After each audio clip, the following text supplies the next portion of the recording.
हाय, मी सुनीता। आज आपण गव्हाच्या शेवया करणार आहोत।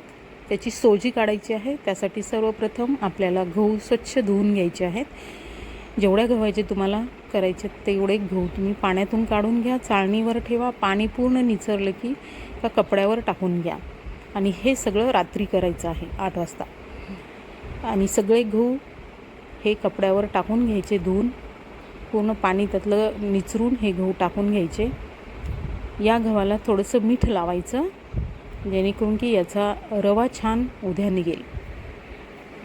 सगळं मीठ गव्हाला चोळून घ्यायचं, 1 चमचा मीठ टाकून सगळं चोळून घ्यायचं आणि हे गहू या कपड्यामध्ये घट्ट बांधून ठेवायचे। हे असेच रात्रभर बांधून ठेवायचे, पूर्णपणे गच्च बांधायचे, झाकून ठेवायचे आणि दुसऱ्या दिवशी सकाळी मग हे गहू त्याच कपड्यावर पसरून सुकवायचे फॅनखाली। आणि जो काही ओलसरपणा आहे या गव्हामधला पूर्णपणे निघाला पाहिजे।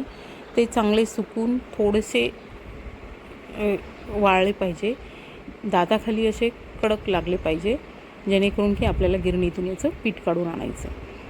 तर पहा, गिरणीतून मी सोजी काढून आणलेली आहे, दळून आणलेलं आहे, पीठ चाळून घेतलेला आहे, त्यातला मोठा कोंडा काढून घेतलेला आहे आणि रवा बाजूला केलेला आहे। तो रवा पण पाकडून घेतलेला आहे आणि त्यातला पूर्ण कोंडा काढलेला आहे। आणि आता हा रवा आणि ते पीठ आपल्याला एकत्र मिक्स करून घ्यायचे। ह्या सोजी, याला सोजी म्हणतात की स्वतः पाण्यात भिजवून गहू दळून आणून त्यातून रवा आणि पीठ वेगळं करायचं आहे। चांगल्या पद्धतीनं 2 वेळेस चाळून घ्यायचं आहे आणि मिक्स करून ह्या मशीनवरून शेवया मी करून आणलेल्या आहेत। खूप छान शेवया झालेल्या आहेत, एकदम बारीक शेवया होतात आणि घरी काढलेल्या सोजीची चव खूप छान येते। तर अशा पद्धतीनं